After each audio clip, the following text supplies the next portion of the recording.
বন্ধুরা সব কিছু প্রকৃতি দিয়ে রেখেছে। আগে এক সময় মনে পড়ে আমরা ঠান্ডার জন্য কয়লা বাড়িতে নিয়ে আসতাম, কয়লা। এখন কিন্তু কয়লা আর আনি না, কয়লা এনেও কোনো কাজ হচ্ছিল না, গুল কয়লা। এখন মানে প্রকৃতি ফ্রিতেই দেখুন কাঠের কয়লা। এর থেকে আর ভালো জিনিস কি হতে পারে? হ্যাঁ, তবে এটা ঠিক, বাড়ির মধ্যে একটা রিস্কিয়াল জিনিস আছে, যে কেউ এটা করাটা উচিত নয়। রিস্ক হতে পারে, রিস্ক অবশ্যই রিস্ক আছে, কিন্তু তা সত্ত্বেও সেভ যদি এরকম করে একটা ফাঁকা জায়গায় দূরত্ব বজায় রেখে সব কিছু ঠিকঠাক করে জল ফল সামনে রেখে, ঠিক আছে, মানে ঘরটা গরম, ব্যাস আর কিছু চাই না। এই জিনিসটা থাকলে কতগুলো মানে কাঠের টুকরোই হয়ে যাচ্ছে কয়লার মতো গরম। দেখুন এখানে ধোঁয়া ফোঁয়া কিচ্ছু না, জাস্ট দাও দাও দাও দাও করে একটা মানে তাপ বেরোচ্ছে, বুঝতে পারছেন? তাই মানে আমার মনে হয় প্রকৃতির সব কিছুই পৃথিবীতে দিয়ে রেখেছে, শুধু নিয়ে এনে খাও, এইটুকুই। মানে কর্ম করে খাও, হাত পা সবই তাও দিয়ে রেখেছে, খেটে খাও, তাও বুদ্ধিও দিয়ে রেখেছে। ব্যাস এটাই বলার ছিল। কিছু বলবা? ওকে বন্ধুরা, আর সত্যি কথা বলতে এই কটা দিনই মানে দেখছি যে খুব ঠান্ডা পড়ছে, কটা দিনই এই যে কদিন ঠান্ডাটা পড়ে সেই কদিনই এটা মানে চলবে, বাদ বাকি ব্যাস ঠান্ডাটা কেটে গেলে এই তো ডিসেম্বর মাস তো চলে এসছে, এবার বড়দিন আস্তে আস্তে বড়দিন হতে থাকলো, তারপরে আমার মনে হয় আর এগুলোর আর দরকার পড়বে না। কিন্তু এখন বর্তমানে আমি তো আজকে 2 দিন চান করি না, কালকে চান করেছি অবশ্য, আজকে চান করা হয়নি। আজকে দৌড়াদৌড়ির জন্য আজকে স্নান করাই হয়নি, কিন্তু কালকে দেখি চেষ্টা করব।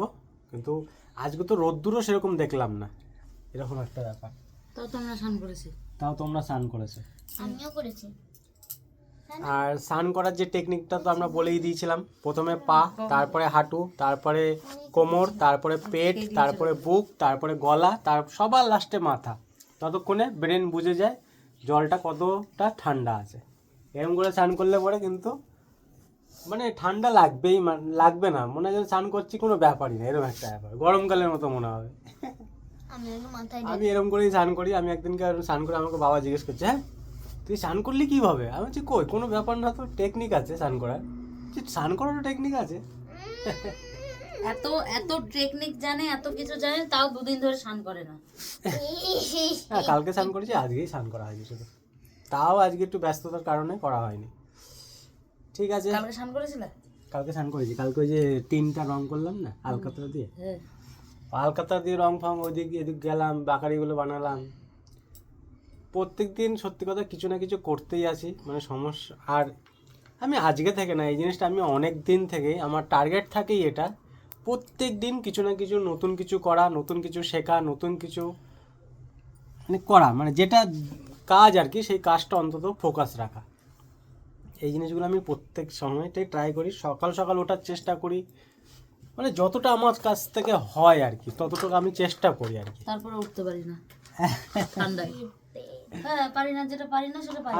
আমি আপ্রাণ যতটা আমার নিজের থেকে করা সম্ভব ততটা আমি করার চেষ্টা করি, কর্ম করার চেষ্টা করি। বাকি ফলটা আমি সেটার জন্য অত আমি সেটা হিসাব করে রাখি না যে এটার জন্য আমি হিসাব পাবো বা কিছু, অত হিসাব আমি রাখি না, কিন্তু আমি চেষ্টা করে যাই যতটা আমার দ্বারা হয় আর কি। এত ঠান্ডা আমার চুল খারাপ হয়ে গেছে,